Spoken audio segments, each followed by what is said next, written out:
Instagram is the busiest city center in the history of the world. You turn that camera on and you start doing your thing. And then you just wait for the serendipity of what happens as a result of that. I do demonstrations online on my Instagram where I paint live. That really connects with people. It's amazing when you listen to people, the questions they ask and the things that interest them. They're just so hungry for the artist experience. They want to understand what you were thinking. They want to understand how you did what you did. What would be the advice that you would give to just starting out? What would you tell that young artist these days? Stay true to yourself. Stay true to your authentic voice. You will get a lot of criticism. You will get a lot of input from various different audiences. Friends will say one thing, know yourself, because that is what you can always go back to. That is your true north. And if you understand that and you can keep in touch with that, I think you can do anything.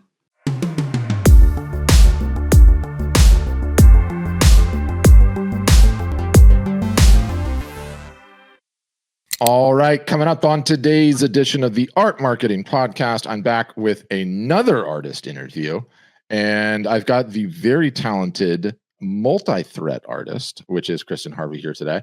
And I even wrote an intro for her, which I just was telling her about off stage, which is me getting my ducks in a row and getting my process a little bit more refined. So I welcome Kristen Harvey, a vibrant abstract expressionist artist based in Tubac. Did I get it right? Tubac?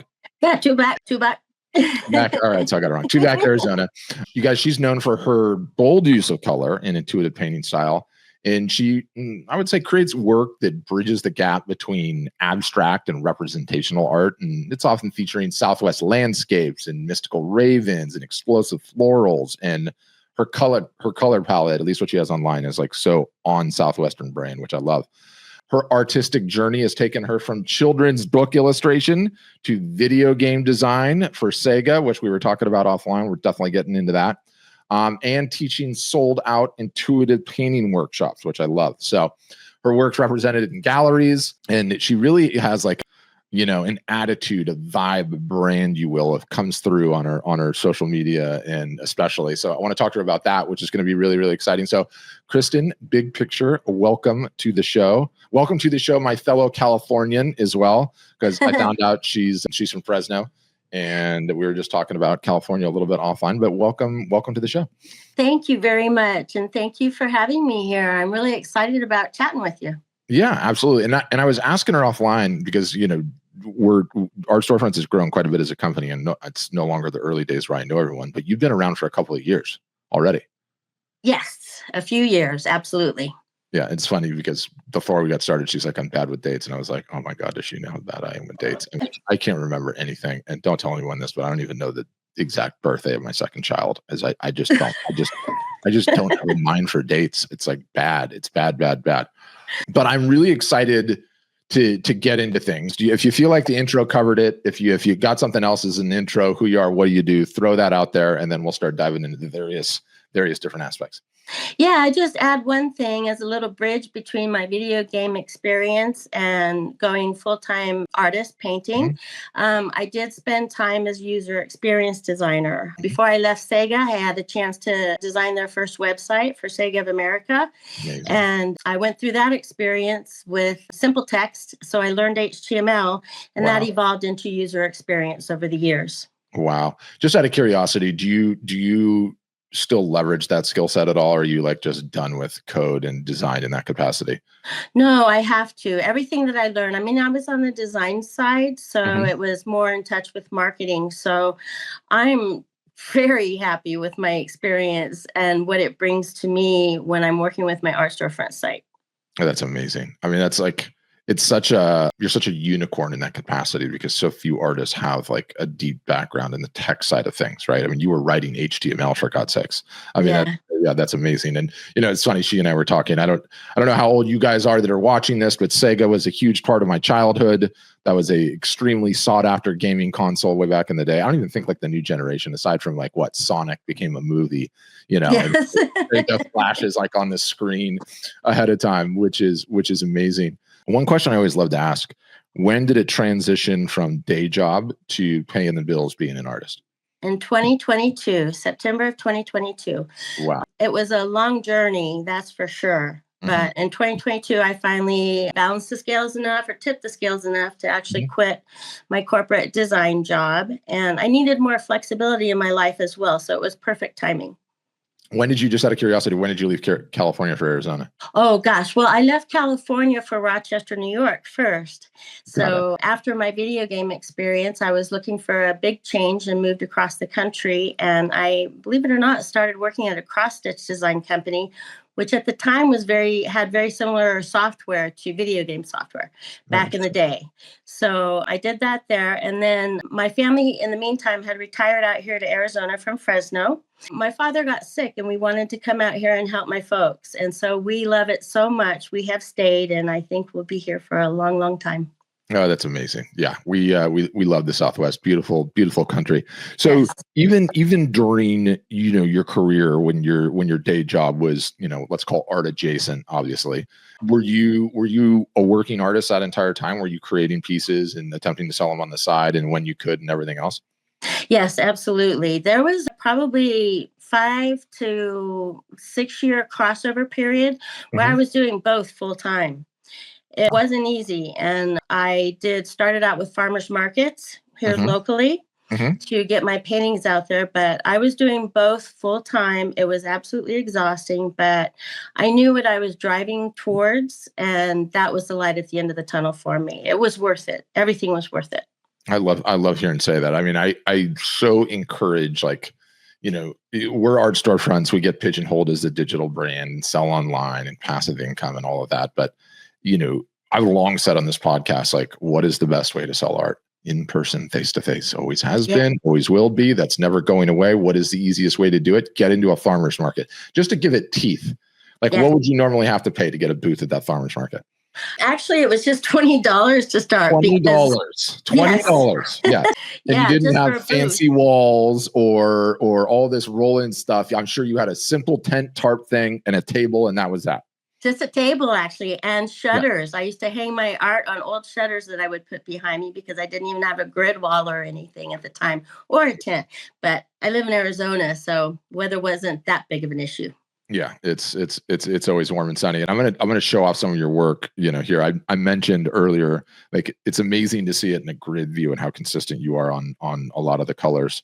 Thank you. So Southwest vibes. So you started out doing the farmers markets, and then probably some shows and fairs, some legit ones that grew from there, I imagine, because that's usually the trajectory. Yes.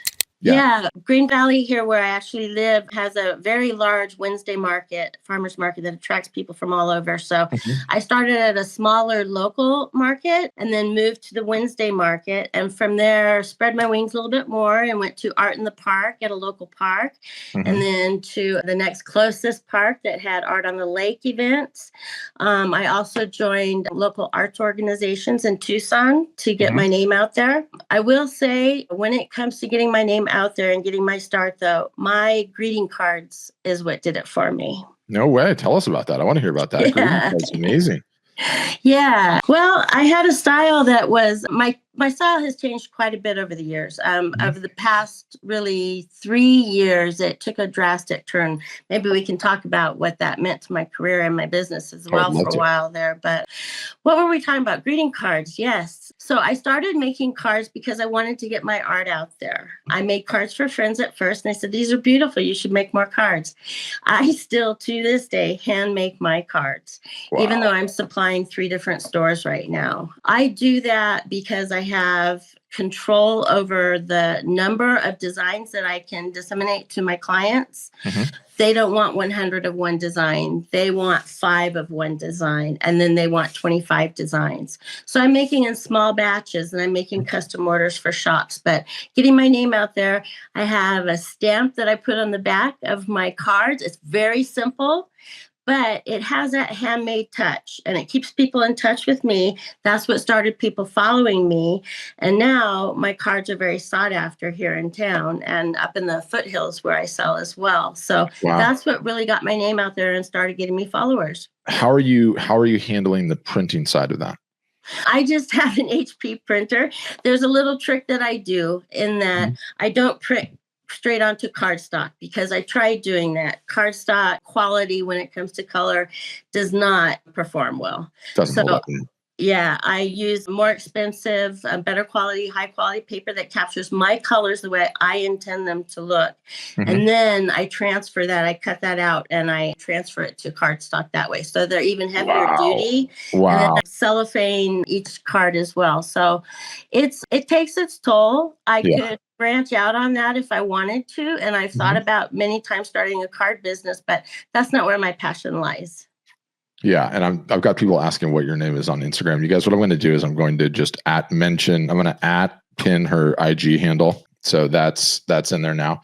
Yeah. I like, one, you obviously have tremendous validation on the cards and that's amazing. Two, you've got to get yourself out of the manufacturing process of that. You've got to figure out, because I just heard all of that and I was like, oh my gosh, she's running a full blown arts and crafts factory and everything else. I know what that entails, right? And it's also very meditative too. For sure. But wow, like the printing, the cutout, then the gluing, and then into the individual cellophane. That's insane. What do you sell them in batches of 25, batches of 50? What? Typical order is probably about 80 to 100 cards. Wow. And what do you charge for that? Yeah. Well, I'm still in the $3 wholesale price because when you sell wholesale, so I make it up in volume. And again, I'm not in the card business to make money necessarily. I'm in there to get my voice out there. Yeah. That's so smart. It's so smart you said that. You probably haven't heard me rant on this, but like when I rant about pricing and how important pricing is, right? And whenever an artist hears the terror-inducing P word of pricing, right? They immediately think like charging for what they're worth and everything else. It's not that. It's having a range. And the reason you need a range is because not everyone's ready to buy wall art all the time. And the reason that you need a range is that you need to open yourself up to impulse purchases, right? Like, hey, I just met Kristin. She's got a great attitude. I really like her. I'm not ready to invest $750 on a piece right now, but I am definitely willing to spend $100 on some cards. So at the end of the day, like, it's just advertising. Yes, absolutely. That's how I treat it. And that's why, I'm not so concerned about the bulk orders. So no, but I mean, at the same time, why I would argue you do need to be concerned with the bulk orders is because you clearly have validation. You have the product the market wants, and I'm sure you probably can't supply enough of it. And so what I would do, worst vice is advice, but what I would do is I would figure out a mass-produced option, okay? And I would have that be my low entry price. And then I would probably raise the price on what you're doing times 2, times 3, and make that like the really boutique-y special 100% by hand, one. That's totally what I would do. Because it seems like you already can't handle the demand, right? So Lord knows, like, the older we get, the less we want to be on the assembly line too. It doesn't take long to be on an assembly line to be like, oh my gosh, get me off of this thing. But I love that you have that in your mind. That's amazing. And the one thing that I would say, and I say this all the time, and it bears repeating, the number of new customers an art business acquires per year is one of the most important metrics that is predictive of the future revenue possibility capability of that business. Okay. And the nuance in that statement, the number of new customers you acquired per year does not have a dollar amount associated with it. A new customer is just a transaction. And the meta of it is you make a transaction, you have someone that has your product, and you have a way to contact them in the future. That's all that matters, right? So the number of new customers you acquire per year, and any artist that's out there, like I bang the drum all the time, you have to have inexpensive non-wall art as a part of the lineup, because when you do, the sheer number of customers that you acquire per year versus like, how many pieces are you selling a year versus how many sets of gift cards? Like you're acquiring hundreds, I'm sure, of additional customers every single solitary year that you can market to because you've ticked this box. And I always say the same thing. It's like, I've never met a revenue source for artists I don't like as long as it's legal, right? I feel like I can't have enough of them. So the gift cards aside, I want to pivot to when you started teaching. I love that you have this additional revenue source in your business. All over you guys, if we look at our Instagram, like she's not teaching to small audiences here. And some of these things that I see, I mean, you've got a ton of people that are showing up for these things, and it's all over your Instagram. So that I love that you're doing this. So talk to me kind of about the frequency. I'm interested in the frequency and a little bit of the backstory. And then I'm very, very interested in, have you contemplated taking it online and digital and being able to serve a bigger audience and or not? So that's kind of my questions there. Okay, sure. I have considered taking it. I'll answer that one first. I have considered taking it online. It's not, again, where my passion lies. My passion lies in interaction. My whole goal with my classes is to introduce someone to themselves again and find their authentic voice as an artist. But I say intuitive painting with confidence, because I also teach art tools and practices, theory, exercises for the imagination, to open up that imagination, to get people back in touch with their authentic voice and what they have to say. So it's not a come and learn to paint like me experience. I get the fact that people are coming to paint with me. I do get that, and I want that. I want that connection with people, but I want them to be coming to learn to paint as themselves, is the sincere goal with my workshops. So that doesn't quite mesh with online workshops right now, but I do demonstrations. I do demonstrations online on my Instagram where I paint live, and that really connects with people as well. It's amazing when you discover and really listen to people, the questions that they ask and the things that interest them. They're just so hungry for the artist experience. They want to understand what you were thinking. They want to understand how you did what you did. And through the videos, I have that connection. And I don't, at this time anyway, want to monetize that, because it's something that helps me connect with all different kinds of people in different ways. And I think if I monetize that, it's going to cut off a big portion of that for me. So I will say it took me a good 3 years to work up the guts to teach. I had taught as a younger artist in boys and girls clubs in San Francisco when I was in art school. So I had the experience, and I remembered that and loved it, but I hadn't really worked with adults. And my biggest voice in the back of my head that whole time while I was contemplating it was, you don't have enough to say. And when I started listening to people and paying attention to the questions that people were asking me online, I realized I actually have a lot to share.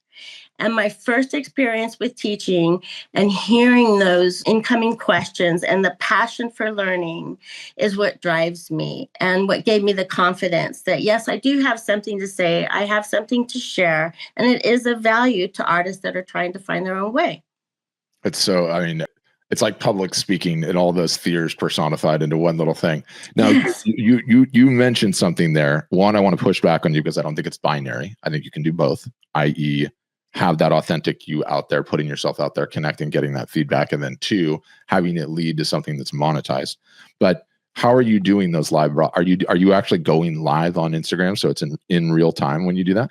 I have gone live in the past. I have a little bit of issue with that because the way I do so much contemplation and stepping towards my easel and stepping back to contemplate, that doesn't work really well. So I do it sometimes in short spurts or to describe a painting or describe a process that I just went through.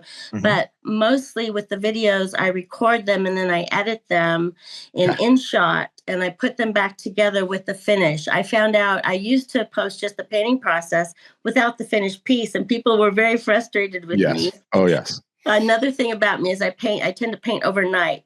So now people would wake up in the morning and see, what did you paint last night? So that's kind of the thing that I have going on right now with my videos. So people want to see what comes out of it. You're a night owl then. Absolutely. Yeah, got it. This is such a loaded question by me because I've been banging the drum for like since COVID about the power. Okay, the absolute power of what we're doing right now, which is this broadcast is live, right? There's, as of this current moment, there's like 50, 60 people watching this, and I'm seeing some of the comments coming in, they're saying this and that. Are you familiar with like the term busking? Yes. Right. So what does a busker do? Right. And this is like the greatest takeaway of why the live is so powerful. I love making the analogies and taking it out. What does a busker do? A busker goes to some sort of a busy place, a city center, a busy street corner, in front of a museum, wherever it is, right? They don't know who's going to be there. They just know that there's going to be people there, right? And what do? They set up, and let's just keep it in a musical context. They start playing their music, right? And they're playing their music that whole time regardless. And what ends up happening is the serendipity of life. Some people just walk by and they just kind of tilt their head and they look at it and they see who that person is visually and they hear the music and they're pleased, but they got to go on about their life because they're busy. Some people stop for a minute and they check it out and they nod their head to the music and that's really cool. And then they've got to go about their life and then they leave. Some people will stay for a song or two or three and be like, wow, that's really cool. I got to come back. Some people will stay for the entire set and then go put some money in the guitar case and maybe buy a CD. Do they still do CDs? I don't know. Anyway, that's the analogy of how powerful the live broadcast is. Okay. The busker has to go to some shopping mall or busy city center or some landmark, right? In today's day and age, Instagram is the busiest city center in the history of the world. Yes. Okay. You show up, you turn that camera on, and you start doing your thing. And then you just wait for the serendipity of what happens as a result of that. And it's so incredibly powerful, the extra juice that you get out of doing that and having that experience, even just what's happening right now. Like all, you know, I'm an AI super freak. So I figure out how to get all of the stats out and I look at everything. And it's like, I'll do these live broadcasts and I'll get anywhere from like 350 to 550 unique people that tune into that broadcast during the course of that time in that Busker analogy, right? Some people go cruising by really, really quickly. Some people hang for a little bit. So I strongly, strongly encourage you to go back to live for a number of different reasons. One, editing after the fact, ain't nobody got time for that. Okay. You don't have time for that. Two, there's a camera that I'm going to send you a link to that is inexpensive. It's like $300 and it has very good AI tracking. Okay. So what it does is it will just follow you around. Okay. I have it. I could turn it on right now just to show you, and I will show you just to punctuate it. I'll turn on the AI tracking and it's like, if I move over here, if I move over here, right? And it will do that. It will do that for you. And I'm sure that just broke my green screen a little bit, but it will do that for you the whole time. Okay. The whole time you're doing your thing. If you're going up to the canvas and you're popping back and you're doing this, and it's a very good, I forget what the name of the microphone is. I should know this anyway. It would pick up all of the audio. And it would just be the serendipity of getting that extra ROI of you're doing it already. Just do the busking. And let me tell you, artists are not usually night owls. Said no one ever. You would be surprised, even if it's like 10 or 11 o'clock at night, just how many people would end up joining that. Right. Yeah. And I'm literally going to force this upon you. Okay. Because I'm so passionate. I'm going to list all the technology, the software. And do you have a laptop or do you have a desktop? Both. So you would just use the laptop with the key right there, and on like a stool or whatever, and you could walk right up to it and read some of the comments, and add that into your juice, reply to a couple of them, walk up. I already know your personality. You would kill it. So I don't think it's fine. To circle back off that tangent, I don't think it's binary. I think you could do both. Like, I spent 10 years at this company, right? And I've seen artists of all stripes and all imaginations at all stages of their career. And the one thing that fries me out harder than anyone else as a result of that experience is when someone like you has what we call in like the tech world product market fit. Said another way, demand. People want what you have. And then you're just not reaching a big enough audience with it, which I want you to do. And the reason that you have to do it is that you owe it to everyone else that is struggling like hell to find it. Yeah. It's so hard. It's so hard to find a niche, to have the self-confidence, to be able to generate the volume of sales that you did, to put those butts in the worksheet, in the workshops. You owe it to all those other artists to maximize what you have. And I think you have tremendous potential to do so. So I'm gonna hammer you with the lives. And then I also think like everyone, but especially artists, tend to overthink everything. Don't overthink it. I will have the tech team put the item in your shop, a Zoom session where you teach. Charge $10 for it just to see whether or not you can get validation and do 2 hours. Okay. 2 hours. See what happens. I'm up for that challenge. That's it. You can use my Zoom account. Okay. I will give you my Zoom account, which can hold up the plenty. I think it holds up to like 1,000. So you could have 1,000 people in there doing the Q&A, doing the whole thing, and just doing one of your sessions and just see, that could be done. One email to your list, scheduling the event in Zoom, throwing it in your store, put it for $5. I don't care. Just go and see whether or not it's something that people would really like. Because, the other takeaway I had is like, it's sort of like when you go to like, what are the Sur La Table or whatever the other one is, where you like book one of those like cooking experiences, Oh yeah. where you go with a bunch of friends and you have a couple glasses of wine and there's a chef there that teaches you how to cook. Like, yeah, technically you're there to learn the cooking, right? But you're also there technically to have a glass of wine or two, and technically to have kind of like a nice experience. And the takeaway that I had from how you structure your classes, it's like, it's not just about the art part. You've got more of an experience going on. Absolutely. And did you arrive at that right away, that vibe, or was that like through iterations? Well, I've taken workshops myself. I've been inspired by other teachers that are doing it out there in live workshop scenarios. And I kind of took a lot of that to heart and as my inspiration when I first started. So I go ahead with the next one. I don't know how to speak to that for sure right now.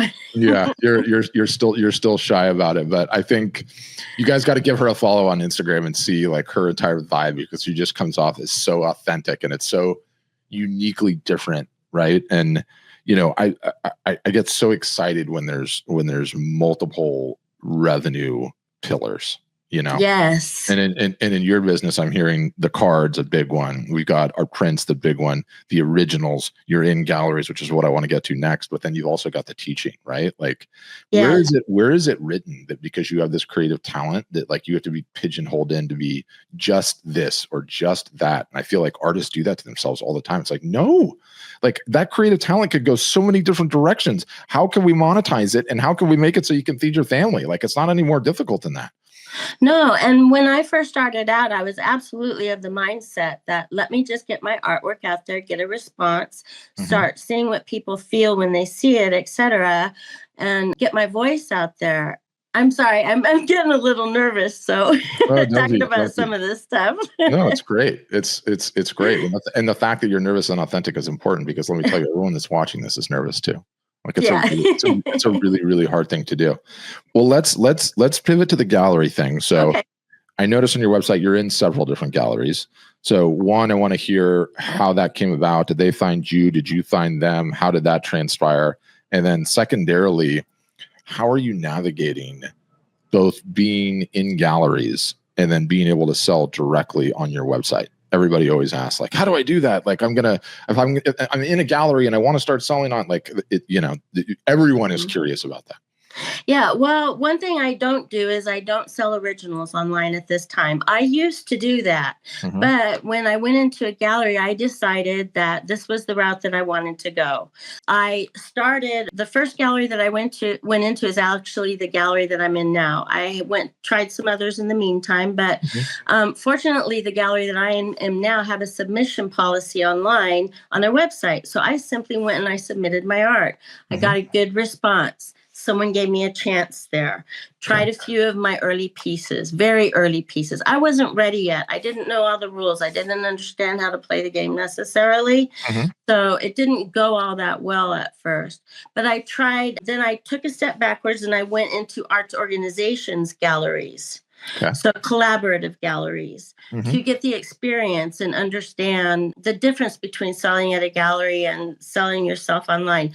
I don't sell originals online for two reasons, because it would be a conflict with the gallery right now. With my relationship with them, I don't want to impede that right now. And I'm getting good traction. I'm getting good sales. I have struggled keeping them loaded with inventory at this time. So it's working for me as it is. But I tried some different galleries as well in between and learned more and more and more. And then I went back to that gallery because it's more of a higher end gallery and it's my goal gallery all along as far as local galleries go. And I just discussed with her, I had some experience at another gallery in Tubac, and it was a learning experience. I went back to the gallery, shared that experience, told her what I was looking for, and we said, let's give it another shot. And it's been great since. So, but not selling originals online, but I do sell them through Instagram, through showing my work. So I have to know and I have to track and understand where my leads are coming from. So I always ask someone first, where did you first see my art? Because perhaps they did see it at a gallery. at the gallery. And then they came through Instagram to eventually find me. I honor that relationship with the gallery. Yes, it's a challenge financially. Yes. But I am in that part in my career right now, especially with my style change a couple of years ago, kind of had to start over there, that this is what I want to do. And I want to get my work out there this way, because I was finding a lot of positive reaction to my work online. Yes, no problem there. But I wasn't getting the sales because I wasn't finding my audience that had the money to purchase. Got it. Yeah. It's always a sticky road, but I'm obsessed with like the rule of thirds. Okay. And I just visually, I think it's so impressive. And it's like, I look at your site and you've got bestsellers, fine art prints, painting workshops, right? You've got your big three here, and your bestsellers just links. Oh no, the bestsellers is there, but you have originals, I should say. That's what I meant to say in the rule of thirds. Look, very neat, very clean. Here's the galleries. Go ahead and call them. Or you can come see me in person, in which I imagine you would potentially do the split, not do the split. And then you've got all of your prints, and then you've got all of your painting workshops. It's just like nice and clean and delineated and just very, very simple to understand. So I really like that aspect of it. If somebody is new, or just getting started, or earlier in their career, and they're contemplating navigating that entire gallery landscape, what advice would you have for someone at that stage? Well, first of all, everything goes back to the art. That was one thing early on. I went into galleries a little bit too early. I wasn't quite ready with my art yet. Because everything goes back to the art, you have to find your voice. Spend time painting first. That is always going to be my biggest piece of advice, because that's what I had to do. I had to go back. I had to get into my own head, into my own space, into my own flow, and find what spoke to me that was going to keep me passionate and keep me interested in doing this for the rest of my career. And once you take that time, because I hear so many artists struggle with, I can't find a style. I don't have my style. You have to paint to find your style. No one is going to give that to you. You can go to all the workshops you want, but unless you're going to go back to your studio or your space and create and listen to your own voice and learn how to get in touch with that, you're not going to necessarily have a viable product that's going to be long term. So that is my first piece of advice. Second piece of advice is go out there and find your own opportunities. From a kid, when I first started working when I was 14, it was a matter of looking in the phone book and finding the companies that I wanted to work at, calling them, finding out what would it take to get there to your business. It's that same concept that I've applied to my artistic career, in that way that I decide where I would want my art. I make a vision of that in my brain, and then I find out what I need to do to get there. And with galleries, look at their websites, find out if they have any online submissions. A lot of galleries still do. You may not hear back. You have to build your ego to the point that you can take rejection. That's another very important step in finding the right gallery. It is. It's hard, but you can get there. And I think that, again, goes back to the product, to painting. Knowing that you have something to say, feeling confident in what you're putting on the canvas, and knowing that there are people out there that are going to connect with it. And the last thing I'll say there is definitely being authentic, finding your own voice, not going out there and trying to put on a show. I let a little bit of personal stuff come in on my Instagram and in my Facebook, because I find that people connect with that. The struggles of an artist are real. Oh, yeah. And the internal struggle, the mental struggle, all of that. And I like to share that with people so that they don't feel alone in that process. I love that. And you need to do more of it. Yeah. Like, you're getting me in all my hot button topics, but art sales are 50-50. It's 50% of meritocracy in the art, and it's 50% who is the artist, what do I have in common with them, do I bond with them, and is it someone I want to do business with? Yes. And I think too many artists online, and you're sort of going against this trend, at least as it pertains to Instagram, because I look at your Instagram, right? And we should pull it up. And I promise I'm not lighting you up. A little bit I'm lighting you up, but like, I think the prompt that I give to people is like, what is something that I can post this week that has absolutely nothing to do with my art or my identity as an artist? right? Mm. It is just completely different. And it can be anything about anything that you do, right? Like, like, okay, you like going to the little music festivals and whatever they are in town, right? And you're hanging out with your pals and you're doing, okay, great. That has nothing to do with the fact that you're an artist. Okay. It has the fact to do with what you like. You've got this one where you're dressed up in the pink band leader outfit, right? Yeah, perfect. That was a very important post, actually, because everyone knew that I was going through some struggles with caring for a family member. Mhm. And that was my struggle and my desire to go back to my inner child. Years ago, I did an internal work that I visualized my inner child. And this brought it to life. It was a really great experience because I was feeling out of touch with myself and just putting a vision to that child within that has something to say without any filters Mhm. and bringing it to life. That was a very powerful post and it connected with a lot of people on the different platforms. 100%. Silly, yes, but I'm putting myself out there and I'm being myself. I am a little bit weird. I am a little bit silly and I We enjoy all are. funny things. We all are. That's the beautiful thing. Exactly. Yeah. Exactly. We're all a little weird. And those weirdnesses is where you connect with people, I think. 100%. And it's like, it gets to the heart of the matter, which is, I could argue 9 ways to Sunday from being a long-time digital marketer and understanding the way algorithms work and how you get engagement, when you get engagement, what changes, and how important it is to have different types of posts because they go after different types of audiences, right? So Yes. I don't post about your art all the time, but I don't even need to make that argument because we can table that argument. People do business with people they like. People get connected to people they like. If you're not giving a window in who you are aside from an artist, how are they going to make that connection? How are they ever going to know? Right. And that's the thing that's so hard because one, I should say, I hate social media. I'm a social media marketing expert. I hate it. I don't post anything ever. I don't even ever go on it. Okay. Really? But yeah. So my point is, trust me, I know. Okay. I know. I know that why photographers like to hide behind the lens. I know why artists like to hide behind the canvas, right? And not share any of that stuff. But the reality is that, and I say the same line, like, I'm not saying to people that you have to become a Kardashian and your life is a reality TV show where you're followed around all over the place. But give us a little window now and again, something else that makes you tick. Because every single solitary time you're offering up this part of your life that, guess what? It turns out a lot of other people online do that same thing too. And they're bonded with you. And it's like that charges up your engagement and that earns you the right to share the art. Don't just share the art all the time. So I get just super, super fired up about that. Yeah. In this whole journey, how did you find us, out of curiosity?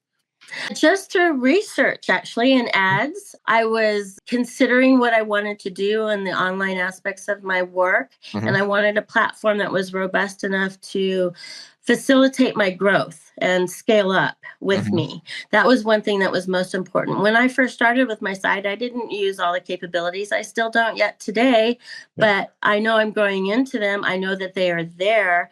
And the fact that they're there inspire me to learn that side of the marketing and the sales approach.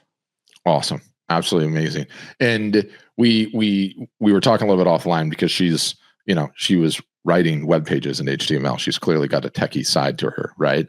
And so I was asking her about her AI use. Anyone listens to this show knows I'm like a AI super freak. I'm very, very encouraged by its potential broadly, but very specifically for artists as well, right? You just explain your usage. And I know we talked a little bit about Art Helper, and that's great, but are you using it on the side, ChatGPT or any of the other ones, to do research or to ask questions or to help you think about things or anything like that? Yes, I do. I use ChatGPT and GPT, sorry. But his name, by the way, GTP is it's like, it's so hard to say. Like they could have, Anyway. But I will use it for research, for personal research. I most recently actually used it for my workshops in that I use it to summarize all my different thoughts into some summary pieces that I could hand out in the workshop for takeaways. I don't post those online because I want people to come to the workshop to get that information. But I find value in it. I struggle a little bit with descriptions of art.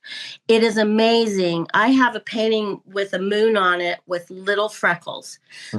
GPT caught those freckles and described the painting to a T, but the soul wasn't there. Yeah. My reason for painting it, my desire to paint it, and my desire to share it wasn't there. So I always go back in and I re-edit and add my own voice and flavor to anything. 100%. And what you just said is like one of my favorite use cases of the whole thing. It's like, is it easier to start with something on the page or with a blank page? I don't know about you, but for me, it's easier to edit something than to come up with it out of thin air, right? Yes. And it's like that's the beautiful thing. And it's funny because I was looking, I think, at your Instagram, and you generated one of the little action figures that we all did. Did you guys see this? This was like such a viral thing for a hot minute. The prompt got shared, and everyone was going on and creating it. And you got just paint on there, and I know you did that with GPT, like all the rest of us did. So I was like, I know, yeah, a little bit. Anyway. Where was I going with all that? Oh, like since COVID, and you probably haven't been with us that long, but since COVID, I've had the opportunity to do like multiple, whether it's Zoom or whether it's live broadcasts or interviews like this. And it's like I've interviewed so many artists at this point, so many different photographers at this point, and the number of those folks out there versus the number of those folks out there that have even one part-time assistant or part-time team member or someone helping them with their marketing. Like if I interview 1,000 artists, it's 2 out of the 1,000 that have an employee of any kind. And that's got to give, right? It's got to give, because it's too hard to wear all the hats all the time and be good at all the things all the time. It's impossible. No one can do it, and no one wants to do it. And I look at the promise of AI. Yes. Being that employee that can just help you out in a couple of these areas that you just don't want to do the work, or it's not the best use of your time, or you just absolutely hate doing it, like more so than any other thing in the history of mankind, right? And then it never gets done. And I'm excited about it. I mean, that like in the artist segment especially, I feel like it is one of the greatest levelers ever, because those employees were not going to happen. It's like the greatest, like, which came first ever. I'll hire that employee as long as I sell enough art, but I can't sell enough art until I hire the employee, right? Absolutely. It's so hard. And I'm like thinking about you, I was like, oh man, she needs one. She needs one on the assembly line. She needs one telling her what Instagram comments are in these upcoming live broadcasts, right? And you're right about that. Yeah. I did get an assistant for workshops. That is very helpful. Yeah. And you need it. One cool thing that I made for you, and you don't even have to do anything. I'm just going to put it in your art helper for you. But I developed this product. It grabs as much information about you as possible. So I did this this morning for you. It grabs your. I mean, we should even show it off. Let me see if I can get it on the screen. It might take a second, and I'll just sort of explain. But bear with me while I got to go find this thing. It basically grabs everything that I can get in a public capacity about you. Okay. Yeah. And it follows, I mean, I've been iterating on this thing like crazy. It follows this structure to create a file that the LLMs read. Okay. And the way that it works is that it's basically, hey, LLM, don't sound soulless. This is what I like to sound like. Right. Yes. And so what it does is it enables the LLM to talk like you, right? So it does these things: core voice, archetype, tone and style, key themes and topics, signature phrases and quotes. Come paint with us. Let the Sonoran Desert art season begin. True story. Remember this: more than enough to reach for your dreams, right? So it understands some of the ways that you communicate. And you give this file to the LLM and you're like, please write this product description of my painting with freckles and the moon in my voice. And what I find is that, like, the quality is anywhere from, and it's situational, but anywhere from a 30 to 40 to 50 to 60 to 70 to 80% increase in the quality and the caliber of the output. That's incredible. I'm gonna put this in your art helper today as soon as we got this call. And then when you go back in, watch what happens, and I'll send it to you too, so you can use it on the side and everything else.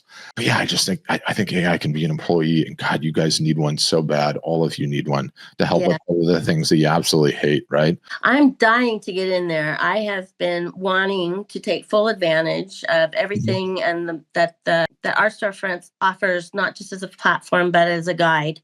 Yeah. What we're trying to do.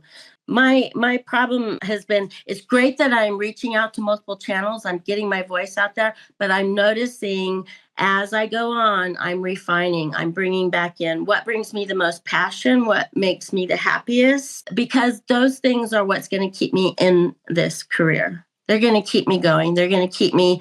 I mean, I'll always be an artist. I'll always go back to the canvas. But that's what keeps me going in my career and wanting to show my work and wanting to sell my work and share it with others so that they have that happiness in their own home. The authenticity comes through loud and clear on you. Let me ask you this. Two questions to end with. Yeah. One, a cynical one. If there's one thing and one thing only that we can improve at Art Storefronts for you, what is it? One thing. One thing.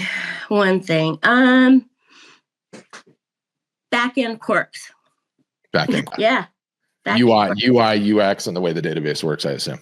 Yeah, there's just a few little things that I would improve. Being a user experience designer, that I would improve that way. I think make things a little bit more simple, but it doesn't take much because there's a very clear path from point A to point B of what you're trying to do in the back end. It doesn't take a lot once you figure it out.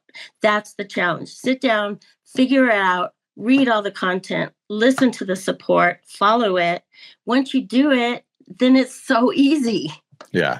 Yeah. Once you get the hang of it, we need to hire you. We need to hire you for some back end UI, UX, Sega themed upgrades. Guy, I would love that. And then the other thing that I'd love to ask is like, what would be the advice that you would give to just starting out, Kristin, that you've learned after all these years doing it? What would you tell that young artist these days? Stay true to yourself. Stay true to your authentic voice. You will get a lot of criticism. You will get a lot of input from various different audiences. From friends will say one thing, a gallery will say another, a potential buyer will say something else. Know yourself. Get to know yourself internally, because that is what you can always go back to. That is your true north. And if you understand that and you can keep in touch with that, I think you can do anything. Amazing. Can't end in a better place than that. You guys, you can find, anyone that's watching this after the fact, obviously in the show notes will be a link to her Instagram account. Obviously in the show notes will be a link to her website. Ideally, in a perfect world, by the time this thing's published, there will be a link to her upcoming either $5 or $10 Zoom workshop that you can join, or you can see her doing live broadcasts as I keep needling her to do that. Otherwise, your Instagram handle, it's pinned in here, but for everyone else, it's Kristin with a K, Kristin, CRE8S. Kristin Creates. You can find her on Instagram. You can find her website in the link tree and all of her things in there. But Kristin, great interview. I think that was going to be inspirational and motivational, and the authenticity absolutely shines through. And thanks so much for taking the time today. Thank you so much for this opportunity and for all that Art Storefronts provides us artists. It's absolutely amazing, and I'm really happy to be there. You're the best. You were very complimentary. We appreciate that. All right. For everyone else, thanks for listening. And as always, have a great day. Thank you. Okay. So